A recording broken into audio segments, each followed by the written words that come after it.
कांग्रेस शासनकाल में सबसे अच्छा शासन पीवी नरसिम्हा राव का था। उन्होंने आज के भारत की नींव रखी, लेकिन कांग्रेस ने उनके योगदान को कभी नहीं सराहा। इसके विपरीत उनके शव तक का कांग्रेस ने आदर नहीं किया। उनका अंतिम संस्कार भी उचित नहीं हुआ। आज जब ये बात कही जा रही है तो आज ही पूर्व पीएम नरसिम्हा राव की जयंती भी है। इस मौके पर कांग्रेस की उदासीनता का आलम यह है कि पूर्व अध्यक्ष और वर्तमान में कांग्रेस की धुरी राहुल गांधी और पार्टी महासचिव प्रियंका गांधी, जो बात बात पर सोशल मीडिया पर मुखर रहते हैं, इस व्यक्तित्व को भूल चुके हैं। पीवी नरसिम्हा राव को लेकर स्मरण या श्रद्धांजलि स्वरूप कोई भी ट्वीट उन्होंने नहीं किया। इसके विपरीत आज पीएम मोदी ने अपने मन की बात कार्यक्रम में उन्हें श्रद्धांजलि दी और संस्मरण भी रखे। ये होती है दलगत राजनीति से ऊपर उठकर विचार व्यक्त करना। पूर्व पीएम नरसिम्हा राव के दौर को याद करें तो साल 1991 ने भारत को पूरी तरीके से बदल दिया था। इस साल भारत में आर्थिक उदारीकरण की शुरुआत हुई थी और भारत को विदेशी पूंजी के लिए खोला जाने लगा था। आर्थिक तौर पर देश को मजबूती देने वाले इस कदम के पीछे तत्कालीन वित्त मंत्री डॉक्टर मनमोहन सिंह थे और उनके इस सुधार के जनक थे तत्कालीन प्रधानमंत्री पीवी नरसिम्हा राव। देश की तस्वीर और तकदीर बदलने वाले नरसिम्हा राव की आज शत जयंती है और देश उनके इस बड़े योगदान को कभी नहीं भूल सकता। पीवी नरसिम्हा राव का जन्म 28 जून 1921 में करीमनगर में हुआ था। उनके पिता का नाम पी रंगा राव था। पीवी नरसिम्हा राव खेती के काम में बहुत रुचि रखते थे। पेशे से कृषि विशेषज्ञ और वकील रह चुके राव राजनीति में आए। अनेक महत्वपूर्ण विभागों का कार्यभार संभाला। वे आंध्र प्रदेश सरकार में 1962 से 64 तक कानून एवं सूचना मंत्री, 1964 से 67 तक कानून एवं विधि मंत्री, 1967 में स्वास्थ्य एवं चिकित्सा मंत्री एवं 1968 से 1971 तक शिक्षा मंत्री रहे। वे 1971 से 73 तक आंध्र प्रदेश के मुख्यमंत्री भी रहे। क्या गांधी परिवार से दूरी की वजह से बीजेपी पीवी नरसिम्हा राव को याद कर रही है?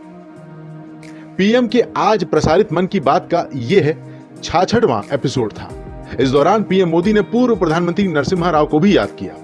पीएम ने कहा कि नरसिम्हा राव अनेक भाषाओं के ज्ञानी थे। पीएम ने नरसिम्हा राव के जीवन एक दूसरे पहलू पर भी बात की।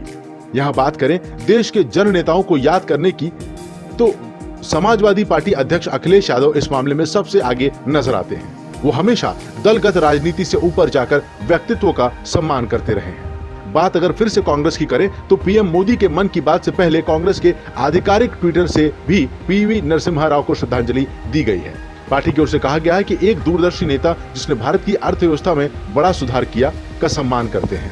देश के लिए उनके किए गए कार्यों को भुलाया नहीं जा सकता, लेकिन कांग्रेस के सबसे शीर्ष परिवार के सदस्य राहुल प्रियंका इसे भूल गए या जानबूझकर इग्नोर कर दिया। क्या वजह हो सकती है? यहां एक बात और ध्यान देने की है। नरसिम्हा राव के संबंध कांग्रेस अध्यक्ष सोनिया गांधी से कभी उतने ठीक नहीं रहे। यहां तक कि कांग्रेस के इस समय के कई बड़े नेता नरसिम्हा राव के पीएम होते हुए बाबरी मस्जिद गिराए जाने की घटना को दुर्भाग्य के नजरिए से देखते हैं। वहीं आर्थिक सुधारों को लेकर उनको कम, लेकिन उनकी सरकार में वित्त मंत्री रहे डॉक्टर मनमोहन सिंह को ज्यादा देने की कोशिश की जाती रही है। द हाफ लाइन के लेखक विनय सीतापति ने लिखा है कि कांग्रेस के 125वें स्थापना दिवस पर सोनिया गांधी ने कहा था कि राजीव जी अपने सपनों को साकार होते हुए देखने के लिए हमारे बीच नहीं है, लेकिन हम देख सकते हैं कि वर्ष 1991 के चुनावी घोषणा पत्र में उन्होंने जो दावे किए थे वही अगले 5 वर्षों के लिए आर्थिक नीतियों के आधार बने। यानी एक तरह से यह कहना था कि जो कदम राव सरकार ने उठाए हैं उसकी रूपरेखा राजीव गांधी पहले ही तैयार कर चुके थे। लेकिन देश का बाजार पूरी दुनिया के लिए खोलने के फैसले के 1 साल बाद ही अयोध्या में बाबरी मस्जिद कांड हो गया।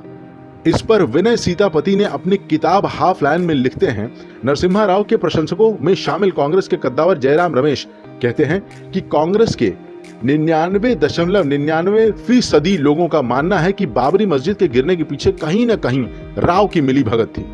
उस घटना की कसौटी पर पूरी कांग्रेस पार्टी को कसा जाता है। विनय सीतापति लिखते हैं कि राहुल गांधी ने तो सार्वजनिक तौर पर यह कहा कि अगर उनका परिवार वर्ष 1992 में सत्ता में होता तो शायद बाबरी मस्जिद न गिरती। कुल मिलाकर नरसिम्हा राव को लेकर कांग्रेस और गांधी परिवार कभी उतना सहज नहीं रहा। कुल मिलाकर आज पीवी नरसिम्हा राव के जन्मदिन पर कांग्रेस यानी शीर्ष नेतृत्व का उन्हें भूल जाना बहुत सारे सवाल छोड़ जाता है। हमारी ऐसी ही और भी खबरों के लिए हमारे YouTube चैनल को सब्सक्राइब करें और बेल आइकन को जरूर दबाएं।